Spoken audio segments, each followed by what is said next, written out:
寒冬腊月，风刮在脸上，呼呼的疼。霍天星带着满腔的仇恨，就这样被沉浸在无底的冰冷之中。可为什么他还能听到有人在说话？他不是死了吗？星，快醒醒！是谁？这么熟悉的声音，母亲、哥哥。可他们不是已经死了吗？被那个恶毒的女人害死的，都怪他的愚蠢，都怪他认贼作母。霍天星紧紧抠着手中一温暖之物，无比贪恋与留恋的，不敢睁开双眼。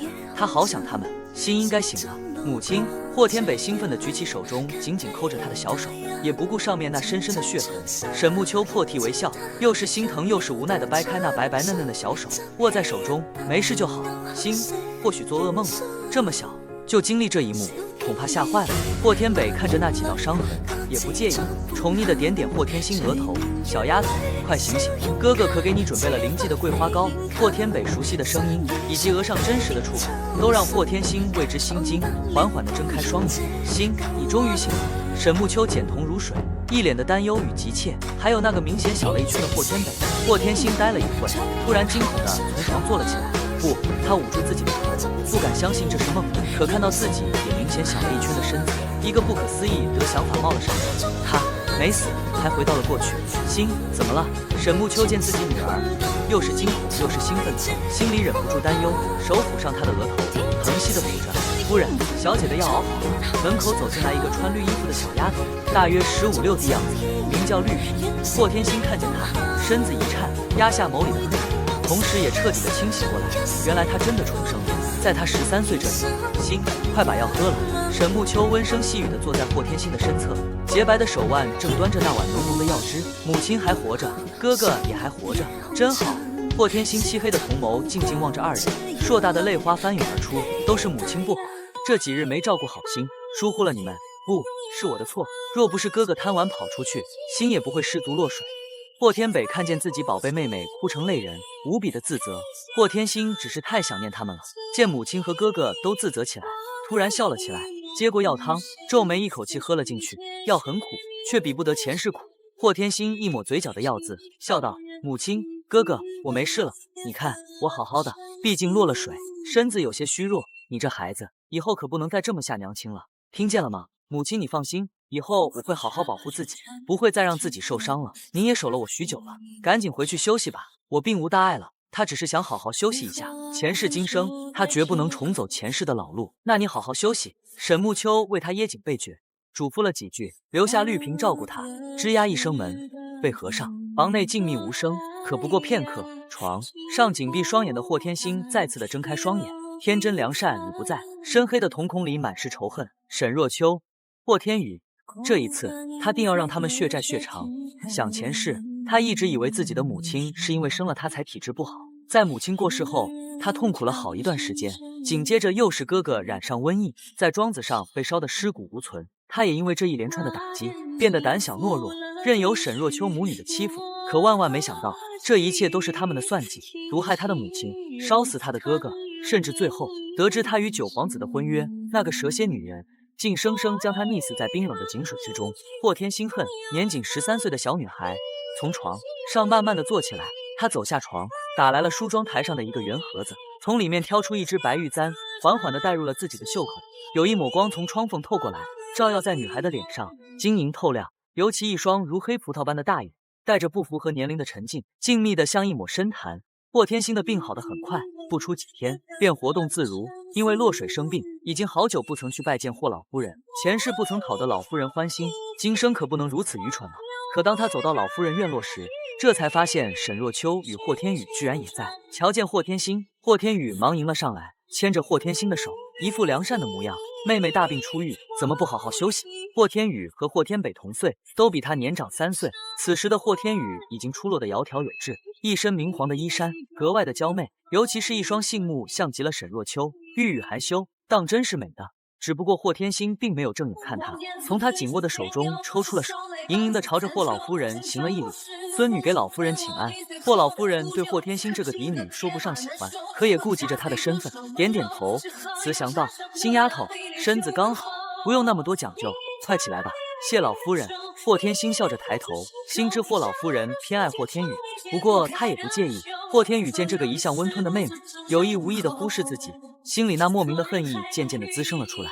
霍天星安静地坐在一旁，沈沐秋宠溺地看看自己女儿，也没说什么。霍天星是嫡女，对待庶女本该就是这样。霍天宇仗着霍老夫人的宠爱，向来心高气傲，眼高手低，可在长辈面前又特别的会甜言蜜语。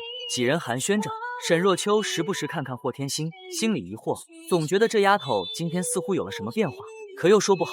想起那日，沈若秋眼珠子一转，关怀着道：“姐姐，听说先前几日落水了，没什么大碍了吧？”霍天星指尖一顿，沈沐秋倒没多心，无碍了。大夫说就是受了点惊吓，还有点风寒，那就好。与之前一直吵着要去看望，可就是怕扰了心休息。霍天星嘲讽的勾唇，他倒是忘了，这沈若秋在母亲过世之前，可一直以亲姐妹自称。沈若秋原为沈家庶女，也不知用了什么法子，污蔑他的父亲霍守成玷污他的清白，这才将他一并娶了回来。可据他回忆，父亲爱的是自己的母亲，对沈若秋只能算上以礼相待吧。不知不觉，这话题便落在了霍天星的身上。霍老夫人有些不赞同地说：“新丫头也该学习些礼仪了，不然也不会有此劫难。”这话无非是指责他不学无术，只知道疯玩，才会失足落水。霍天星轻扫了一眼，见霍天宇的嘴角勾起了一抹微笑，终究还是小孩子，藏不住内心的心思。他自认为琴棋书画样样皆在霍天星这草包之上，偏偏对方嫡女这一身份，处处压他一头。小小年纪就出资显露，若以后论亲，也得挑他捡剩的。这一点，霍天宇满心的怨恨，暗怪那一日怎么就没淹死他。霍天星口鼻相对，没有理会这些暗讽。可沈沐秋听不过去了，拂拂袖口，无比贤惠道：“先前几日还得先生夸奖，说天资聪慧，失足之事，因纯属意外。”霍老夫人意外的看看霍天星，回老夫人，回母亲。那日女儿只是一个人无聊，绿萍说荷塘的花开得特别好，于是女儿好奇，便去观看。结果霍天星皱眉说着，偷偷看了沈若秋一眼，果然对方脸色微白，莫名的勾勾嘴角。霍天星稚嫩的嗓音一转，结果不小心滑了一跤。话落，他还羞赧的摸摸鼻子。这话看似正常，可屋内的几人确实脸色各异。沈沐秋为人和善，可他并不蠢，尤其是事关自己的女儿性命。就你一个人。沈沐秋眯眼，当日太过着急，倒是没了解事情的细节。霍天星见自家母亲果然起了疑心，压下心里的笑意，佯装天真的道：“是，绿萍当时说要给我取个花瓶来，我就在那等她，居然用这么粗心的丫鬟。”霍老夫人脸色不悦的开口。沈若秋所有所思的看看霍天星，暗自垂眸盘算，这个丫头会不会知道了什么？的确是儿媳的粗心。沈沐秋心里不安，有意无意的看着沈若秋，又暗自摇头，心思难定。霍天星知道，若想彻底的除去沈若秋母亲，最先要做的便是戳穿她的真面目，让她母亲怀疑只是第一步。既然落水了，就好些休息，不用日日来向我请安，须得养好身子。霍天星乖巧行礼应是，从霍老夫人那离开。霍天宇拿着一个小盒子追了上去，星妹妹，等等！霍天星回头，只见霍天宇一袭淡黄色的对襟罗裙，半月髻上插着数枝精美的珠花，步步摇曳，比他这个嫡女都要华贵耀眼。有事，绿萍跟在霍天星的身后，看见霍天宇恭敬地行了一礼：“妹妹，这是姨娘那里珍藏的雪花酿药酒，可以驱寒的。”霍天星如今的身量比霍天宇矮小半个头，今日穿了一件素色的银白小袄，双髻高梳，插了一阳之玉簪，却抵得过对方的那满头发饰的价值。他淡淡的静立在那，虽然人小，可那通透华贵的气质却不输对方半分。不知何时，这丫头好像变了。霍天宇突然有些尴尬的咬咬唇，手僵在那里。我不需要，还有一树有别，我可担不起你这声妹妹。霍天宇没想到，一向温温弱弱的霍天星突然变得如此伶牙俐齿，白皙的面皮不由得涨红。这是姨娘的一点心意，我们也是关心你。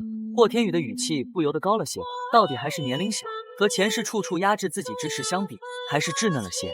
霍天星心中好笑，面上自然笑得越发和善，可话语却异样的讽刺。我还小，用不得这些玩意，药酒也是酒，上辈子他就是因为喝了这个，差点被他父亲禁足，还被有心人传了风声出去，说霍家嫡女小小年纪就有嗜酒的爱好。霍天星，你不识好歹。霍天宇看着他这姿态，越发显得刺眼。注意你的身份，姨娘就是这么教你的规矩。霍天星慢悠悠的道，目光却丝毫不遮掩的打量他。霍天宇气急，心里又确实忌惮着霍天星的身份。他母亲是郡主，他外祖母又是长公主，这些姨娘从小就天天挂在嘴巴。霍天星看着那似五色盘一样好看的脸，眨眨眼，扭身走了，没给他留半分薄面。霍天宇原地跺脚，暗恨的磨磨牙，忍不住在心里呸了一声：贱人！落雨院是沈若秋的住处，霍天宇重重地将盒子扔在地上，赌气地坐在椅子上。沈若秋眼皮一挑，将屋子里的丫鬟支了出去。哎呦，怎么了这是？瞧把我们语气的！沈若秋打趣着自家女儿，不过心里大概明白了一分。姨娘，你还笑我？霍天心那个死丫头仗着自己是嫡女，都快骑在我头上了，凭什么？我们到底差在哪里？要天天看人脸色过日子？霍天宇越说越委屈，越说越不甘心。他才艺、长相哪里比那个毛丫头差？沈若秋一边听着女儿唠叨，一边捡起了地上的盒子。原来不是她的错觉，那个丫头果然变了。差在哪里？当然是出身了。沈若秋声音平平静静，却有种涉骨的冰凉。霍天宇震惊地看着他母亲，只见沈若秋伸出一指，将她拉到怀里。姨娘就是庶女，你的心思我都懂，我懂那种无奈，我懂那种不甘，我也明白那种恨。说着说着，沈若秋似乎陷入了曾经的回忆之中。姨娘，霍天宇抬眸，沈若秋悠悠一笑，摸摸他的头，宇，姨娘不会让任何人骑在你头上，姨妈还等着你叫我母亲的那一日。姨娘，这是真的，自古嫡庶有别，即使是亲娘，她也只能叫姨娘。霍天宇此时在沈若秋的眼里看到了不同以往的情绪，贪婪与野心，可他却很欣慰，也充满了期待，幻想着有朝一日他能光明正大的以嫡女的身份生活，拥有无限风光，甚至可以随意的挑选未来的夫君。而沈若秋此时想的则是，他要除去那几人，毫不留情的除去。不过这一日恐怕不远了，雨一会留下用膳吧。哦，说到用膳，沈若秋腹中一抽，一阵干呕。姨娘，怎么了？霍天宇紧张地站起身，连忙扶着沈若秋坐下。来人，秋霞、秋碧，快去叫大夫。两个丫鬟匆匆跑了出去，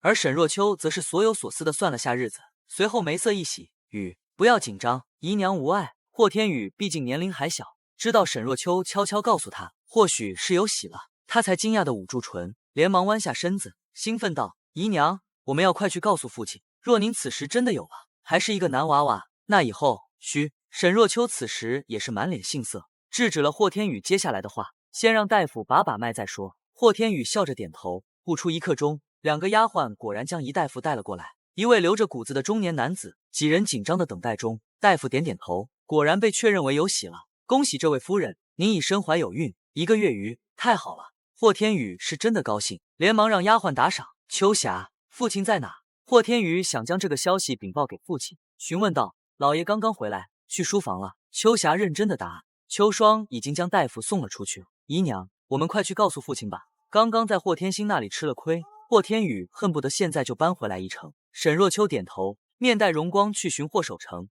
他一直都清楚，在霍守成心里爱的是沈沐秋，对他平时并不热衷。不过沈若秋心想，他怀的是他的子嗣，或许能因此得到他的欢心，也不一定。霍守成是霍家嫡子，继承了霍家的兵权不说，并官居一品。当初是与身为穆郡主的沈沐秋一见钟情，誓言非他不娶，可不成想一失足，招惹了身为庶妹的沈若秋。无奈下，只好一同娶了两位。母女二人来到书房门外，守门的侍从禀报后，才放了他们进去。霍守成刚刚换下官服，转身便看见了他们走进来。有事，声音浑厚有力。沈若秋娇弱一笑，盈盈上面2步，喜悦说：守成，我有喜了。这个男人高大威武，又正值壮年，身材比例特别好，尤其那刚正的五官，每一件都让沈若秋觉得心潮澎湃。不然他也不会因为嫉妒沈沐秋，设计他娶了她。霍天宇也期待着父亲的反应，而霍守成只是微微挑了下剑眉，表情没有太大的波动。安静了良久，霍守成才淡淡的开口：一会让管家拨点银子，想吃什么或者需要添置的直接采购就可，我还有公务忙，晚点去看你。这淡淡的表情，沈若秋不是没预料掉，只不过当真面对时，心里还是免不了落差。他可是记得沈沐秋怀孕的时候，这个男人忙前忙后，那一副紧张的样子，别提多刺眼了。手指发白的搅在一起，沈若秋脸色一阵苍白。既然如此，那我和雨先回去了。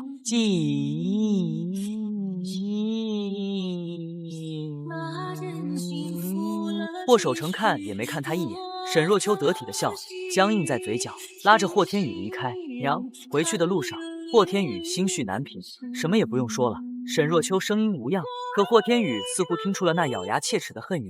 这几日，霍天星除了偶尔去沈沐秋那里坐坐，便是将自己关在书房里，而沈沐秋却无意发现梳妆台上多了根簪子，上好的白玉质地，简单的款式，上面还刻着一朵芙蓉花。当然，这些都不是重要的，重要的是这根簪子是沈若秋的，这是沈若秋出嫁前最喜欢的簪子，但是自从嫁给霍守成之后，她便没再见过。沈慕秋脸上的神采变换了几许，将身边的丫鬟叫了过来。这是哪来的？丫鬟见一向和善的夫人表情有些严肃，连忙紧张的跪下，回夫人，奴婢也不知，你不知道。沈慕秋的语调有些高，丫鬟脸色一白，看着那个簪子，突然想起什么，连忙答道：奴婢见昨日小姐坐在这玩了一会儿，不知是不是狄小姐落下的。沈慕秋脸色不愉，去将心带来，若是被我发现你撒谎，绝不轻饶。是，奴婢不敢撒谎。这偌大的府里，也就狄小姐敢在这里随意行走，谁敢在夫人那里乱放东西？这若是一根寻常的簪子，沈慕秋或许不会在意，可这是沈若秋的心，之前落水一事便有蹊跷。若这簪子是新落下的，那她又是怎么得来的？当然，自家女儿的做派，她还是了解的。沈慕秋有些焦急的等待中，霍天星悠悠的走了进来。母亲，娉婷娇小的女孩一头扎在沈慕秋的怀里，撒娇的蹭着。沈慕秋好笑的揉揉她的发丝，软软的看着眼前这个小人，心也跟着融化了般。13岁的霍天星还没脱去稚气，白皙的脸蛋圆圆的，一双大眼睛仿若黑葡萄一般，眨着眨着，似乎能瞬间摄入任何人的心火。沈慕秋当然察觉不到女儿的变化，在他心里，心就是永远都是那个长不大的小女娃，都多大了，还喜欢撒娇。沈慕秋宠溺地打趣她。霍天星将头埋在沈慕秋的怀里，无比怀念这种熟悉的味道。母亲还在，真好。心多大了，也是母亲的孩子。霍天星抬起头，眨着卷长的睫毛，无比乖巧调皮。沈慕秋话落，扭头对着屋内的2个大丫鬟说：“将厨房炖着的银耳汤端来。”是，夫人。屋内只剩母女2人。沈慕秋笑笑，转身拿起了梳妆台上的白玉簪。星，这个簪子你认识吗？沈慕秋的语气温和宠溺。霍天星见状，在心里偷偷的笑笑，他昨天就放在那里了，母亲居然才发现。咦，这只簪子怎么在这里？霍天星好奇的拿了过来。你认识这簪子？沈慕秋心思一沉，霍天星表情坦然，将心里的那些邪恶的小火苗彻底的掩盖住。这就是我那日在河边捡的，本想让绿萍拿去认认，结果后来落水了，这事便忘了。我见他做工不错，应该是府里的那个主子丢的，昨日就想着交给母亲，但是又给忘了。霍天星有些脸红，好像真的是因为贪玩将此事落下。沈慕秋没有责怪他，反而若有所思地看着那只簪子，表情颇为严肃。这是在你失足的地方捡的，心还小，没有那么多心思，可不代表沈慕秋就不会多心。昨日他本就怀疑沈若秋对心落水一事有些奇怪，今日却得知他的簪子掉在河边饭，知道母亲怀疑了。霍天星也跟着严肃的点点头，是，母亲，有什么问题吗？沈慕秋回神，将簪子重重的放下桌子上。星，绿萍那个丫头有欺负过你吗？霍天星摇头，绿萍姐姐除了爱跑一点，对女儿还是蛮尽心的呢。沈慕秋呵笑一声，摸摸她的头，不再言语。这事他一定调查清楚。霍天星垂下的目光悄悄地从那个簪子上划过，满意的勾勾唇。自己母亲的脾气他了解，与其直接告诉她沈若秋有问题，还不如一步步引起她主动的怀疑。有了戒备之心，沈若秋再想陷害母亲也不是那么容易的了。何况沈慕秋的身份是沈若秋最为忌惮的，而那只簪子的确是霍天星捡的，但不是他落水那日，而是1个月前。前世他不知道那个是沈若秋的东西，也因为落水一事就忘了那事，直到后来他才知道那是沈若秋的簪子。可能是因为心虚，一直没有大张旗鼓的寻找过，如今用它来引起自家母亲的怀疑，简直最好不过。即使查出来也不会影响什么。从沈慕秋那里离开后，霍天星一直在思忖谋划着，在除去沈若秋之前，最先要做的便是救回母亲和哥哥的命。好在他占了重生的光，前世因为自责又学了些医术，如今正好派上了用场。然而就在霍天星胸有成竹的盘算时，天生异变彻底的打乱了他的计划。原本因几年后爆发的那场疫病提前了，短短几日，整个京城已经感染了无数人，流名遍野，人心惶惶。他还没等研究出他母亲所中的毒为何物，便被这一消息弄乱了手脚。小姐，你去哪？绿萍见自己小家匆忙跑出院子，连忙追了出去。霍天星并没有心思理他，来到霍天北的院子，见自家哥哥正好模好样的站在那，心里不由得松了口气。星，你怎么来了？霍天北宠溺地摸摸他的头。霍天星咬咬唇，犹豫道：我听说京城爆发了瘟疫。别胡说。霍天北神色一闪，制止了宝贝妹妹的话。这场疫症来势汹汹，他不想妹妹有任何事。记，我只是提醒哥哥不要乱走。霍天星担心哥哥上辈子是因为接触外面的人被感染的，却忽略了府内那些隐藏的危险。霍天星本以为有些事这辈子改变了轨迹，哥哥和母亲也能躲过前世的命运，没想到第二日他刚醒来，便得知霍天北如前世一般感染了瘟疫，手中的杯子应声而落。霍天星突然想到前世的种种，心中害怕，不等穿戴好，便急忙出门去。绿萍不知道去哪了，没有回来。只剩一个年龄稍小一些的小丫鬟拉住了霍天星：“我的小姐，再着急也不能这样出去。”说着，利落地帮霍天星整理衣服。霍天星心知他说的对，忍不住多看了他2眼。突然想起来，这丫头名叫绿衣，前世倒也服侍他一段时间，后来被沈若秋以偷盗罪发落了。以后你就留在我身边吧。霍天星说完，匆匆离去，留下小丫头莫名其妙地站在原地。随后一脸兴奋来到哥哥的院子，果然被人拦住了。李小姐，老爷吩咐任何人都不许进去。我父亲呢？霍天星也没有为难他们，忍下心中的怒火说道：“老爷、夫人都在书房。”侍从一板一眼的回答。霍天星转身离开。书房里，沈暮秋眼眶红肿的坐在一处，而霍守成则是坐立不安，同样一脸忧愁。守成，北还小，如果送去庄子可怎么办？都没有人照顾，岂不是没有活路了？沈暮秋伤心欲绝，那是他亲生骨肉，才16，为何偏偏就染上了疫病？如果可以，他宁可生病的是他。暮秋，不要哭了，我答应你，不将他送走。霍守成安抚着沈暮秋。守成，这怎么可以？一旁的沈若秋惊呼道：“闭嘴！”吩咐下去，将后院隔起来，让北就在后院疗养。霍守成瞪了沈若秋一眼，对着管家吩咐道。沈若秋气得差点咬碎了牙齿，看着相拥的那2个人，心里异常的寒。霍守成，你越护着他们，我越不想让他们好过，你不要怪我心狠。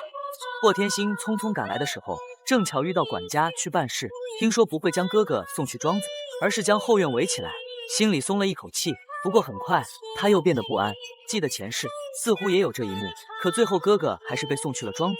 现在霍天星已经冷静了下来，哥哥既然已经染了病，那么最重要的是他要想办法治好他，不然去不去庄子都会落得和前世一样的结局。不，这不可以，他不允许。霍天星没有再去书房，反而折回了自己的院子里，闭门不出，不知道在折腾什么。与此同时，沈若秋来到了霍老夫人的院子，霍老夫人正躺在榻上小憩，只听扑通一声，一个人影跪在她的面前。若秋，你这是做什么？怀着孩子呢，快起来。霍老夫人知道沈若秋怀孕后，对她的态度更加和善。只见来人眼皮浮肿，白皙的芙蓉面上尽是委屈神色。怎么了？成欺负你了？沈若秋抿着一笑，站了起来，接着无比哀怨的道：妾身倒是想让他欺负，可老爷不稀罕。到底怎么了？霍老夫人眯着褶皱的眼角，老夫人，您可要救救霍家。说着说着，沈若秋又哭了出来。霍老夫人显然已经失去了耐心。沈若秋眼波一转，接着道：北少爷染上了疫病。霍老夫人眉头一蹙，这事她听说了。作为她唯一的嫡孙生了这种病，她心里到现在还是堵着慌呢。她不怎么喜欢霍天星，对霍天北倒是有几分喜欢。沈若秋见着老太太的神色，悄悄地抚上肚子。老夫人，不是妾身不懂事，这场疫病来势汹汹，凡是接触者便立即感染。原本老爷是打算将大少爷送往庄子上了，可姐姐不同意，老爷便妥协了，说把后院封上。什么？霍老夫人明显不赞同。只听沈若秋继续道：妾身想劝说，可是老爷根本听不进去，这不将妾身骂了一顿。即使后院封上，可这霍家上上下下几百口，尤其妾身肚子里这还未出生该怎么办？话已至此，霍老夫人还有什么不明白的？气得直拍桌子。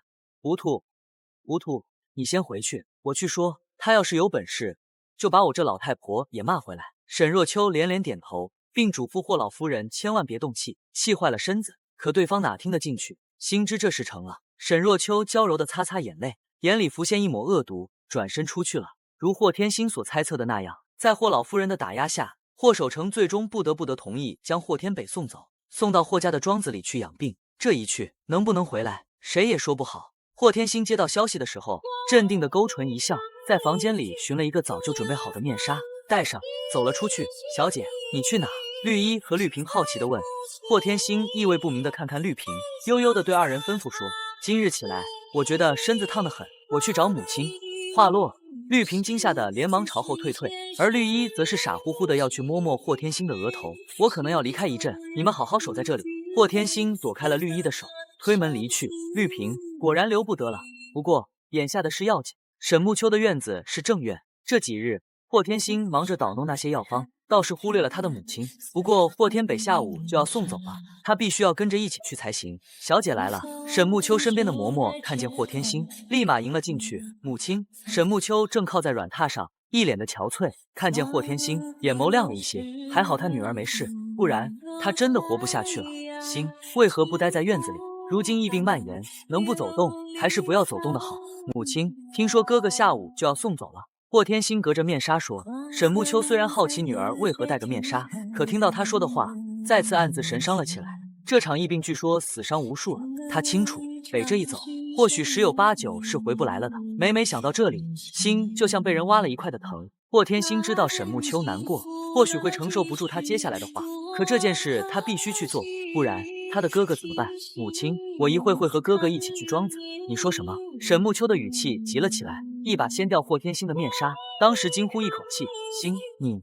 沈木秋的手指发颤着，不敢相信眼前这一幕。霍天星轻抚了抚脸，重新戴好面纱。母亲，女儿似乎也染上了疫病，可是女儿不想声张，我会和哥哥一起去庄子上，您放心，我们一定还会一起回来。沈木秋哪还有心思听他这信誓旦旦的话，早就被刺激的两眼一闭，昏了过去。霍天星跪在地上，心里难过。母亲，母亲，你醒醒！嬷嬷，快去给母亲请大夫。一直傻眼的嬷嬷回神，擦了擦发懵的脸，跑去请大夫。霍天星慢悠悠地站了起来，将沈木秋凌乱的发丝整理好，从袖中拿出一个绣囊，走到沈木秋的床榻上，将绣囊塞了进去。这是他这几天捣弄出来的药，虽不能快速地根治沈木秋的身子，却也能延缓他体内的毒性，强身健体。得知沈木秋昏了过去，霍守成下了早朝便匆匆地赶来。大夫只说是沈木秋是因受刺激过度，外加身体底子不好，一时气血不畅导致的，需要好好静养。霍守成虽然万分心痛，还是将霍天北和霍天星兄妹送走。庄子是霍家的产业，临走时，霍守成又吩咐随从带了大量的珍贵草药与补品。车子渐行渐远，沈若秋望着那马车离开的方向，眼里闪过一抹得意。他没想到霍天星居然也染病，果然连老天都在帮他。一队马车晃悠悠地驶出城外，直奔荒郊霍家的一处庄子。随行的人除了仆人，还有不少大夫。霍天星戴着面纱，将霍天北从马车里扶了出来。以后哥哥的衣食住行都由我亲自负责。霍天星绷着脸对众人吩咐：是，狄小姐。星，使不得。霍天北这2日被病症折磨的已经瘦了一圈，勉强着站立的他想要推来自己的妹妹。这场疫病的最大特点就是传染力强，他不想害了自己的宝贝妹妹。哥哥，别人照顾你，我不放心。霍天星倔强道。哥哥不过比他大3岁，他才13岁，还不到男女大防的时候。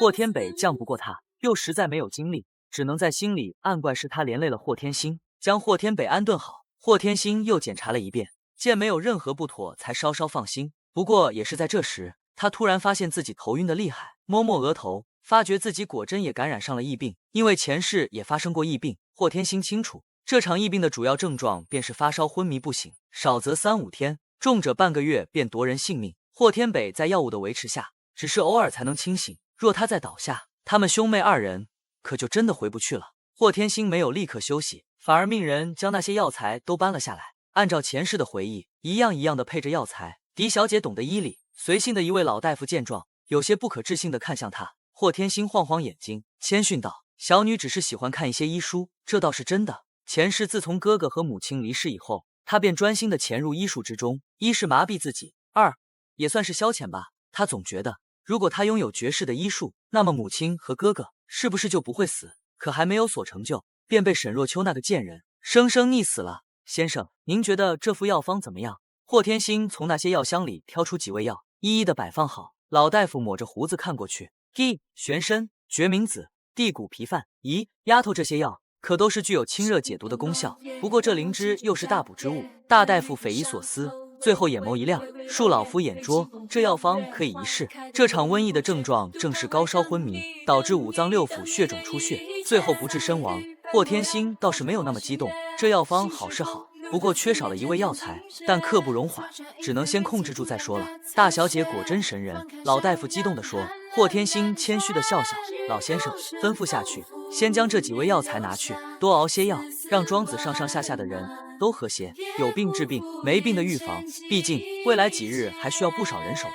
霍天星留出一份药材，剩余的让大夫带走了。傍晚，庄子上感染的几个人用了药，果真症状减轻了些，都纷纷感谢他们的大小姐。可霍天星知道，若是不尽快找到剩下的那一味药材，他们的病情还会反复的。傍晚，霍天星坐在霍天北的房间内，仔细描摹那最后一味草药的形状。这还是前世瘟疫退了之后，这药方流传了出来，是一位世外高人意外配制的。当时他研究过，所以才记得。烛火通明，又是在庄子上，有几只蚊虫飞了过来。霍天星手指一顿，突然想起来，这床瘟疫之所以蔓延的这么快，就是因为这些蚊虫叮咬的传播。霍天星披了一件外套走出去，管家，狄小姐有何吩咐？庄子上的管家是一位中年的瘦小男人。霍天星指了指围绕在灯笼上飞行的蚊虫飞蛾，如今瘟疫蔓延，这些不起眼的蚊虫还是灭了的好，去吩咐下去。现在开始，庄子上下大量的捕杀蚊虫鼠蚁，一只都不要放过，不然危害的便是全庄子的性命。管家看了一眼那些不起眼的虫子，对霍天星的话是深信不疑，立马如临大敌一样，连忙吩咐下去了。由于正是夜晚，庄子上的人在草丛上点了几个火堆，便烧死了大量的蚊虫。霍天星在大大的帮助下，又配置了一些驱散虫蚁的药粉，撒在房间的四周，以防他们乱窜。昨晚这些的时候，天色已经发亮了。霍天北睁开双眼，便看见霍天星倒在他的床头上，小小的一团，看得出来是疲惫之极。这个从小就被他宠在手心里的妹妹长大了，也知道关心他了。霍天北欣慰的同时，有的更是自责，将霍天星抱到床上，又为他盖了被子。霍天北才穿鞋下地，大少爷，您醒了。管家一夜未合眼，如今见一直昏迷不醒的霍天北居然能下地了，人不知惊讶。霍天北迷糊的记得昨天有人为他喝药，却不知道是谁。如今身子虽然还虚得很，但比昨日确实好了不少。怎么回事？霍天北看见空地上黑漆漆一片，像是被火烧的。回大少爷，是狄小姐想出的办法，说这些蚊虫鼠蚁是瘟疫的传播者。小的们忙活了一宿，这不，恐怕现在庄子上一只虫类都没有了。管家得意地说。霍天北好笑，宠溺道：新想出的法子，这丫头怎么突然变了这么多？是，包括昨天大家喝的药，都是狄小姐和老大夫商议出来的呢。哦，霍天北轻咳两声，这下更是震惊了。星何时还懂得医术了？霍天星醒来的时候已经中午了，只见自家哥哥脸色苍白的坐在椅子上，不知道在想着什么。哥哥，霍天北回神看着他，起来了，饿不饿？说着上前想将他扶起来，是有点饿了。霍天星没心没肺的摸摸肚子。霍天北叹息一声，星，你为何要来庄子？其实你来的时候根本没有感染瘟疫，对吧？霍天北不是指责他，只是有些生气，他竟然这么不在意自己的身体，陪着他来胡闹。比起沈暮秋，霍天北自然是不好糊弄的，没想到被他看穿了。霍天星皱皱秀美，好看的小脸，脸色有些不好。霍天北顿时有些不忍心，他知道妹妹是舍不得他，可心里还有无数的疑惑，好像心自从失足落水之后，整个人就变了，可具体的他还说不上来。妹妹还是他的宝贝妹妹。霍天星看出霍天北眉宇间的纠结，白嫩的小手弹了下他的脑门。哥哥何时成了夫子了？霍天北绷不住笑了。星何时懂得医术了？霍天北让他坐在椅子上，往杯子添了一些水。才不是医术，哥哥也知道，我就喜欢那些杂七杂八的书。有一次门外路过一个画本的小老头，我就让绿萍买了几个画本，结果其中有一本古籍是关于药方的。我昨天也是误打误撞。霍天星有意无意的解释，这事霍天北倒是知道，也信了几分。没想到妹妹还有这样的造化。霍天星知道，他这一举动务必会引起其他人的怀疑。他的确有这样一本古籍，也不算是说谎，打消了疑虑。兄妹俩温馨的用了一顿膳、清粥、小菜。可对于霍天星来说，不管吃什么，只要他最爱的亲人还活着，那就是最幸福的事。霍天北的身子并没有好多少，勉强的喝了一点粥，头上一沉，再次的昏睡了过去。霍天星心中哥哥的情况，命人撤掉了饭菜，将哥哥安顿好。霍天星叫来了管家，管家，我要出去一趟，不要对任何提起。还有哥哥，您要每隔3刻钟过来看望一眼。管家连连点头，随后想起什么，狄小姐，您要去哪？这荒郊野岭的，又瘟疫蔓延，可是危险的很。霍天星轻蹙下眉，不疾不徐地说，只是在庄子附近走走，不碍事的。管家只好点头出去了，心想着，如果只在庄子附近，那还不至于有什么危险。霍天星回到自己的房间，将他画好的那幅药材图案卷起来，放在袖口，又整理下衣服，这才推门出去。霍天星想要寻找的药材是一味开着黄色小花的植物，这种药草在现在还没有正式的进入世人的视野。但是后来，霍天星记得太医院的曾太医为它命名为金银花。金银花具有退热消炎的作用，正是针对这场瘟疫症状的主要药材。前世他听说那位高人是在一座野山上寻到的他。霍天星如今的庄子外便有一座山，他想去碰碰运气，到底是娇惯的身子。霍天星走走停停，外加他也感染了疫病，多少有些力不从心。这座山很高，夜色即将降临，霍天星有些急，拿着一根树杈，咬牙继续寻找着金银花，能不能救回哥哥的命，就看他了。女孩稚气未退的小脸上流露出一抹坚毅，重生回来，她一定要改写他们的命运。不出一会，霍天星的衣裙已经被划破，白嫩的手掌也磨出了水泡。越往上走越冷，霍天星正专心地留意周围的植物，突然听到树丛里一阵异动。霍天星屏住呼吸，沙沙的声响越来越近，直到他看见草丛里居然有一个成人大腿粗的东西，上面还带着蟒花，是蟒蛇。霍天星脸色一白，握着树枝的掌心里浸透了汗水。怎么办？一直养在闺阁之中，能够知道蟒蛇这种凶物已经难得，哪还有办法去对付它？心里急得团团转。霍天星不甘心地咬唇，难道刚重生回来就要命丧于此？一时之间，霍天星紧绷的身子发颤。就在蟒蛇向他攻击过来的瞬间，霍天星下意识的脚步一退，不小心踩到了身后的一块滑石。啊一声，女孩娇小的身子直直地朝后面仰去，而那个灰色的蟒蛇还没等探头，只见看可口的食物瞬间从眼前消失了。吐着红红的芯子，蟒蛇不甘心地转了2圈，似乎有些忌惮什么，不甘心地扭头回去了。而不远处的山另一头，一位身着白色华服的少年一顿斜并飞扬，深邃的凤目朝山上流转一圈，开口问道：阿祥，你有听到什么声音？身后的阿祥是一位穿着黑色净服的成年男子，脸色红晕的摇摇头，回主子，阿祥好像听到一个孩子的声音，但应该是错觉，这荒山野岭的哪能有孩子，可能是野物吧。白色少年不经意的笑笑，若是仔细看，那俊美异常的脸有些晕红，更添了一份妖娆。主子，我们还是快些到镇子上吧，不然您的身子……黑色男子面露忧色，他的生死无所谓，可是自家主子居然染上了疫病，若再耽误下去，可如何是好？白色少年像是没有听到对方的担忧一样，手背在身后，慢悠悠地踱着步子。这场瘟疫如今并没有有效的药物医治，早回晚回还不是一样的结果。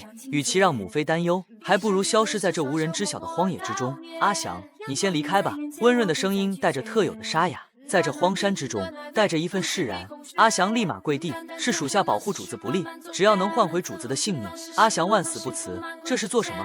白衣少年无奈地扶了他起来，拍拍他的肩膀，长叹一口气，走吧，去看看前面有没有人家。走了1天1夜，肚子早就抗议了，纵使是死，堂堂一皇子也得做个饱死鬼。霍天星醒来的时候，居然在一个山洞内摇摇晃晃地坐起来，浑身都痛。这是哪？霍天星借着外面点点的光芒，顺着洞口爬出去，原来他居然掉入了一个洞里。幸好天色还未黑透，霍天星准备离开的时候，突然朝另一侧看了一眼，一颗石头旁开满了点点的黄色金银花。霍天星大喜，也不管腿上的伤，连滚带爬的跑过去，将袖口里的画卷拿出来，仔细的对比，果然是他。霍天星笑得像一个满足的孩子一样，宝贝们，终于找到你们了，谢天谢地。霍天星自言自语，拿出一个小匕首，小心翼翼地将金银花连花枝带根一起挖了出来，当做无价之宝一样的包起来。霍天星回到庄子上的时候，天色已经黑了。霍天北中间醒过来一次，见霍天星不在，本想要去寻找，却又昏睡了过去。管家和几位大夫见霍天星一身狼狈地走回来，手里还抱着用手帕包着的莫名花草，笑得像一个小傻子一样。霍天星也不管他们怪异的目光，连忙将金银花交到随行大夫的手上，快拿去烘干，然后配那些药材，连夜熬出来。13岁的小女娃，即使一身狼狈，可她笔直地站在那，语气清灵，谁也没有质疑她的话。老大夫走过来，捏起一支金银花放到鼻子下闻闻，甘中带苦，无毒饭，这是他瞬间得出的结论。狄小姐，这是什么？老大夫一脸虚心受教。金银花退热消炎。霍天星简简单单的几句话，可老大夫却如获珍宝。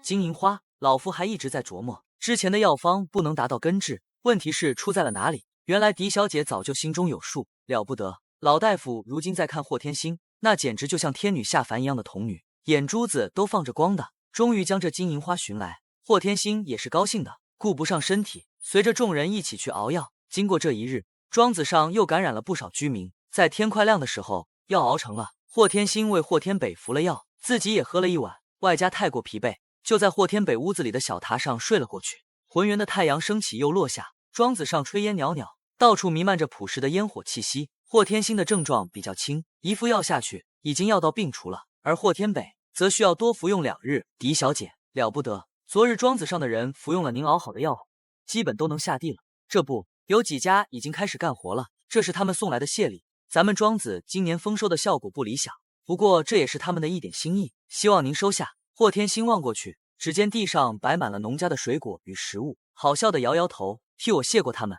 这是我应该做的。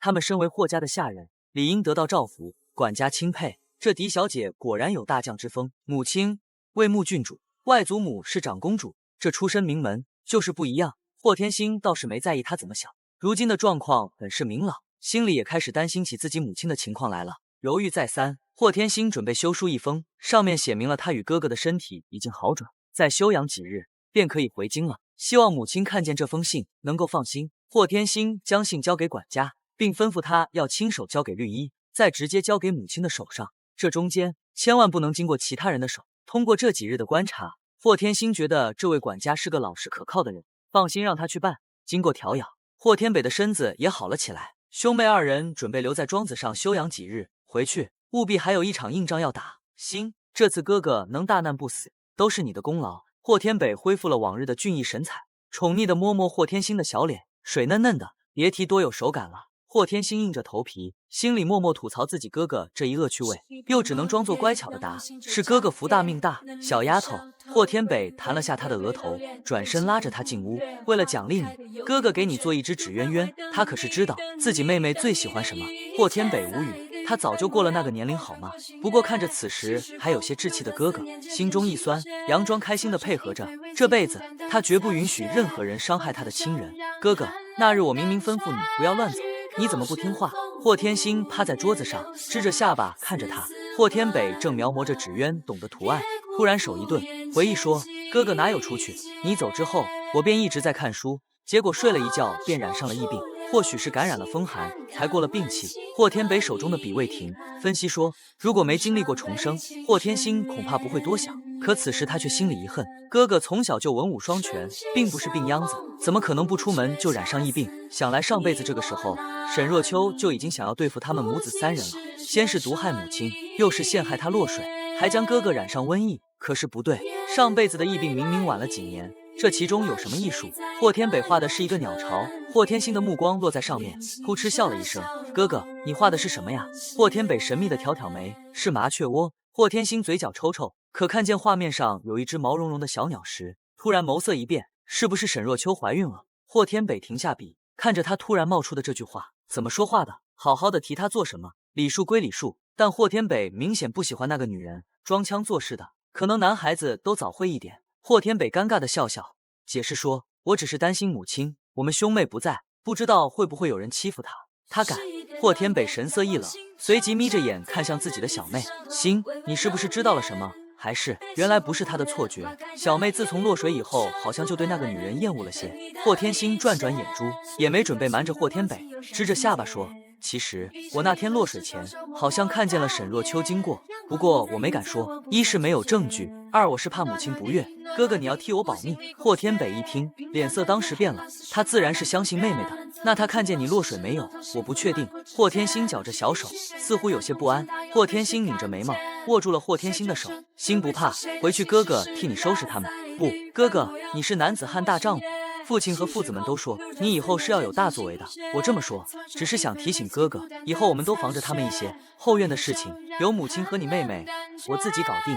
霍天星巧笑倩兮，眉眼弯弯的，几句话便将霍天北说的啼笑皆非。心里记下的同时，只能由着他去了。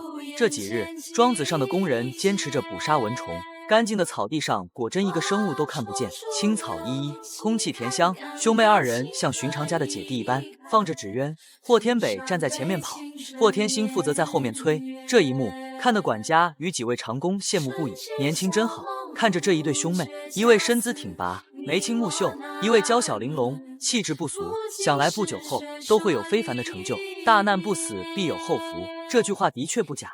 哥哥，你跑慢点，我都追不上了。霍天星喘着气，幽怨地撒娇着。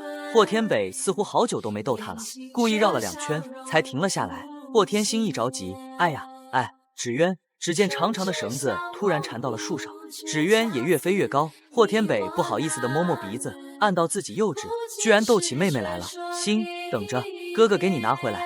别了，太高了。霍天星拉住他，他现在心智成熟，总像个小大人一样，难怪霍天北忍不住逗他。没事，等着。不等他阻拦，霍天北已经手脚并用地朝树上爬去。哥哥，小心！霍天星仰头紧张地说。此时的他俨然忘了自己哥哥年纪轻轻便不凡的身手。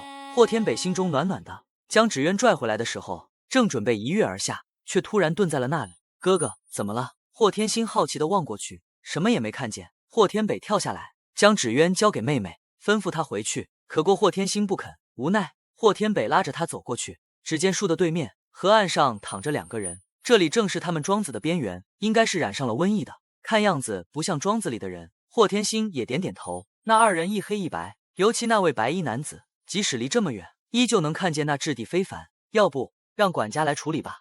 霍天星本能的不想惹麻烦。霍天北也是拧了下眉，那个黑衣人的打扮有些像皇家侍卫。皇家？霍天星闪过一抹深思，待走近，霍天北看清那位少年的样貌，惊呼道：九皇子！什么？霍天星眉心一跳，突然想起了前世那一幕。沈若秋之所以杀他，就是因为九皇子，也是在临终前，他才知道自己与九皇子居然有婚约。霍天星望过去，只见此时的九皇子大概15、16的年纪，斜眉飞鬓，眼角狭长，唇紧绷着，白玉般的脸红红的，异常的俊美，应该是昏了过去。还有呼吸，九皇子应该也感染了瘟疫。霍天北认真道，看了要那个黑衣侍从也是如此。他看着霍天星，只见原先还漠不关心的妹妹，此时有些犹豫，开口道：还是叫人将他们抬回去吧，草药还剩一些。心果然善良。霍天北夸赞说。霍天星扭头，心里有些不自在，即使他没想过婚约一事，可遇到了和他有婚约的九皇子，怎么能不施救？九皇子名伶，是贵妃所生，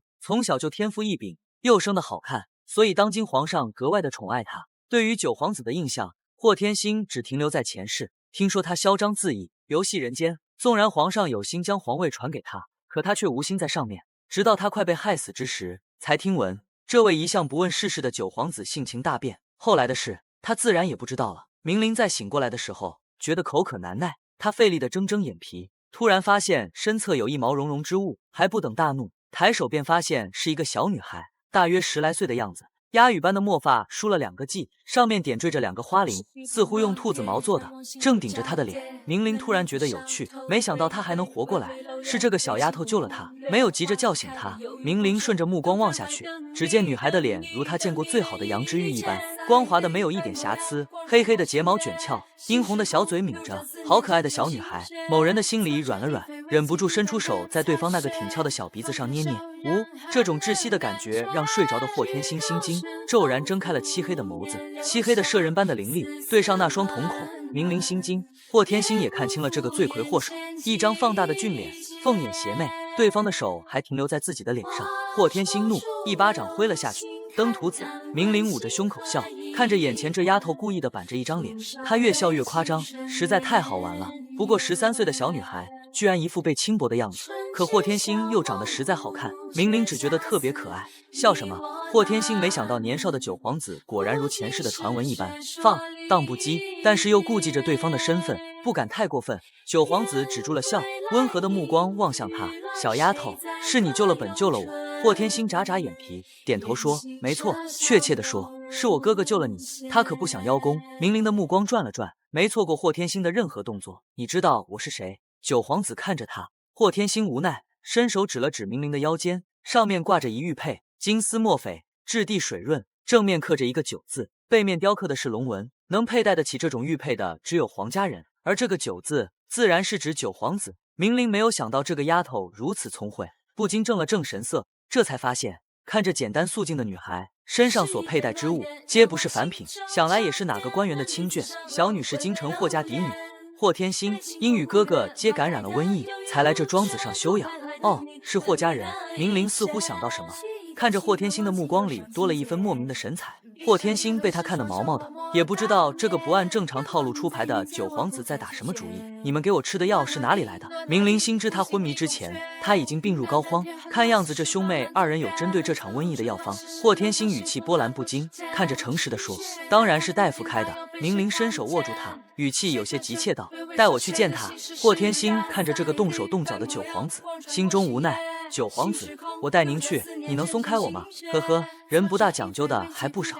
话落，戏谑般的拉着那白嫩嫩的小手不放。其实此时的霍天星在明灵的眼里不过是一个可爱的女孩而已，不知为何就是想逗她，一路被拉着。霍天星无语的看着眼前这个人，默默的翻了一个白眼，心里鄙视道：姐的真实年龄比你大好不好？不过没想到九皇子居然是这样一个无赖，他已经在盘算要怎么取消这段婚约。虽然眼前这个人开始并无争夺皇位的心，可后来他变了，如果嫁给他，他又当了皇上，那么他岂不是要和那么多女人共用他一个？想想便觉得头痛，寻到了那个老大夫。九皇子一改常态，恭敬而和善：老先生，这针对瘟疫的药方是您研制的。霍天星在后面一直眨眼，可老大夫一声坦坦荡荡，可不能做那昧着良心的事，坦白道：回这位公子，这药方是我们狄小姐研制出的，包括这最重要的一味药材金银花，也是我们小姐冒着九死一生的危险从山中采来的。话落，老大夫摸着胡子，别有深意的看了霍天星一眼，潇洒的离开。明灵知道自己被这个狡猾的小丫头骗了，不但没有动怒，反而用一种有些火热的目光盯着她。霍天星尴尬的摸摸鼻子，将脸扭过去，果真是你救了我。明灵说不上此时心里的感受，看着这个女孩，感觉就像是上天送给她的礼物一般。阿祥找到了明灵，见自家主意就像看着可口食物一样的盯着人家小姑娘瞧，他都跟着老脸一红，默默的推了下去。主子正值情窦初开的年纪，难道是看上人家了？可未免也太小了些吧。霍天星觉得应付这个九皇子比他对付沈若秋都累，不管明灵怎么逗他，他都稳如泰山的模样，让某人好笑又抓狂。这到底是谁家的熊孩子？笑一个有那么难？草民拜见九皇子，似乎听说了什么。霍天北这个护妹狂魔赶了过来，和霍守成一起去狩猎过，所以霍天北是见过九皇子的。你是他哥哥？明灵拉起了霍天北，打量一番，暗暗满意。这霍家的长子和霍大人倒有些想象，眉目清秀，隐隐透着正义之色。臣子霍天北，这是舍妹霍天星。九皇子来了兴致，你叫霍天星？霍天星看看哥哥，哼着点点头，星倒是好名字。霍天星眼角一阵抽搐。霍天北虽然有些奇怪九皇子的反应，但是并没看出恶意，也就放心的笑笑。霍天星得空走了出去，等他忙完教二人用膳的时候，才发现他不大感冒的九皇子居然和他哥哥详谈正欢，一见如故，风中凌乱的同时，霍天星转念一想，这或许是件好事。这九皇子虽然随性，但是人品还是好的。前世居然朝堂上的不少人才都是九皇子推荐的。不远处，九皇子狭长的凤眸一勾，笑着说：令妹真是有趣至极，明明还是一个孩童，却总一副小大人的模样。霍天北这2日也深有同感，点头说：我这妹妹自从前几日落水以后，便变人一样，不过她平时还是蛮可爱的。在霍天北的眼里，自家妹妹什么样都是最好的。明灵也是突然想起刚刚那一幕，他捏着他鼻子，是他那惊恐仇恨的模样。原来如此，竟是落水。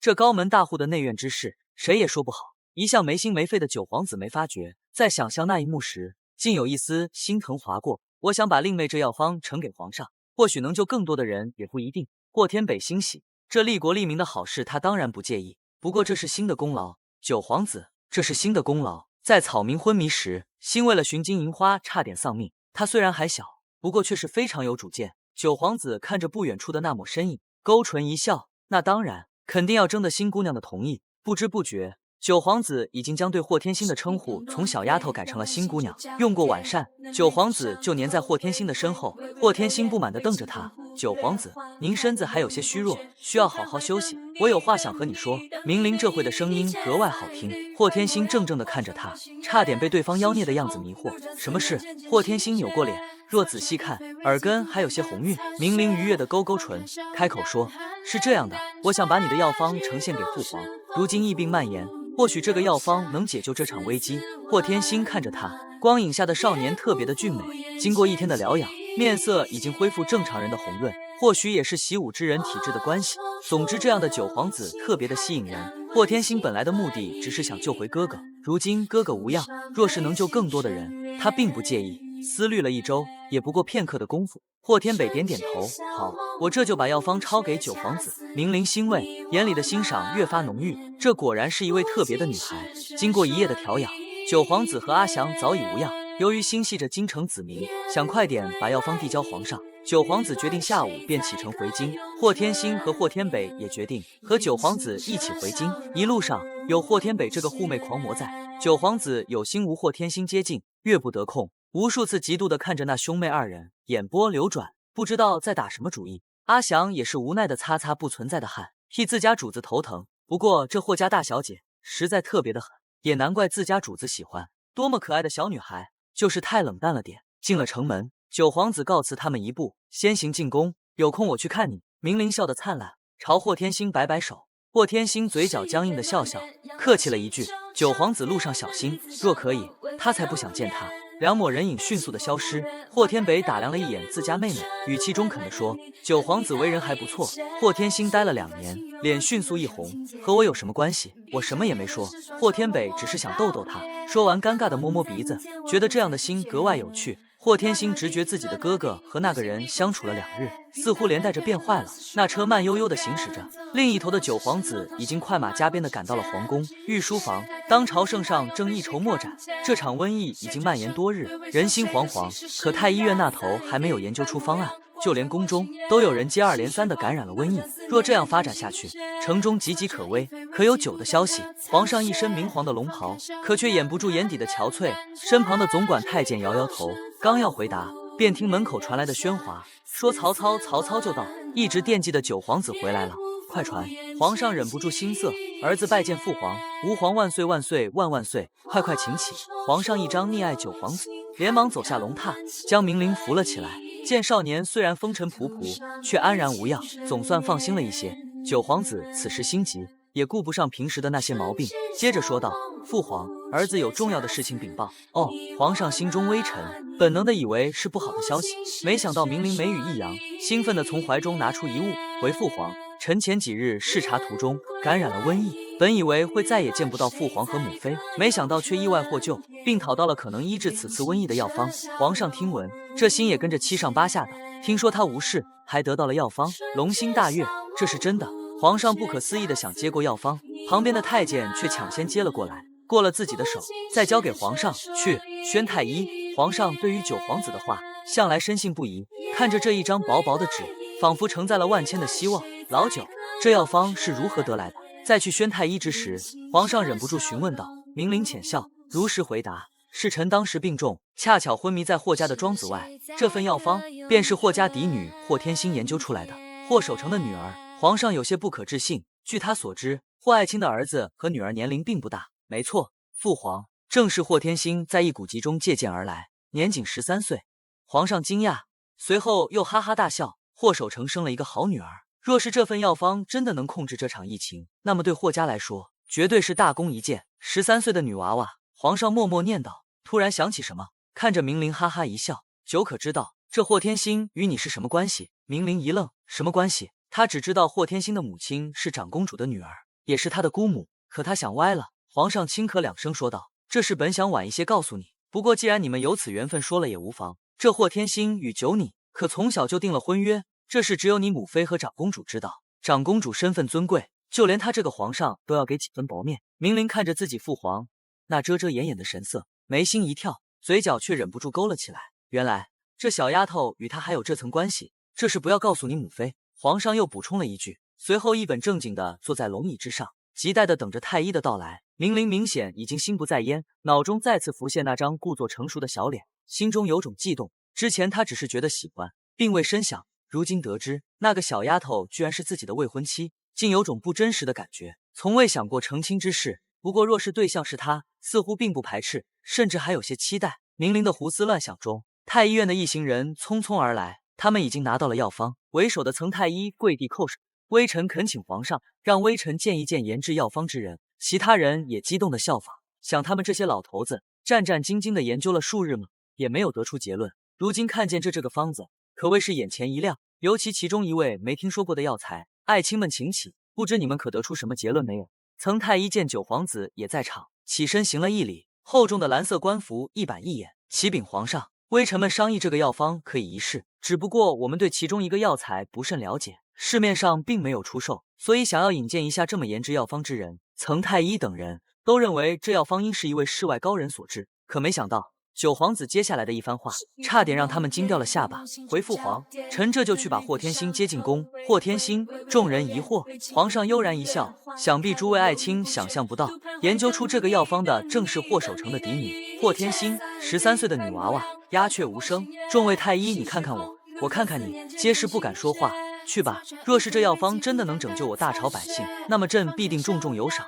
臣告退。九皇子转眼离开，留下一众人心思各异。话说另一头，载着霍天北和霍天星的马车刚刚停到霍家的门外，霍家门口的侍卫出声呵斥道：“你们何人？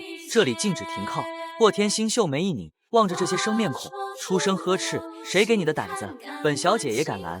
呵，你是谁？”侍卫明显是新来的，不消地瞪着霍天星。这丫头年龄不大，穿着也素净，一看就不是什么大家小姐。霍天北跳下了马车，将霍天星拦在了后面。你们瞎了吗？大小姐也敢拦？霍天北的声音并不大，但是眉宇间却有种不怒而威的气势，可能察觉了不对，两个看门的交头接耳。这两位不会是大少爷和狄小姐吧？不可能，听说那两个染了瘟疫送去庄子了，怎么还能好好的活着回来？除非二人一对视，更加不能放他们进去。夫人有令，如今瘟疫蔓延，闲杂人等不准入内。霍天星嗤笑一声，霍天北忍住动手的冲动。你说的夫人是谁？当然是二夫人。戴夫人早就不管事了。两人自豪地答。霍天北脸色铁青，去通知我父亲，就说霍天北和霍天星回来了。真是他们，对不起大少爷，狄小姐，这夫人有令，据说你们二人染了瘟疫，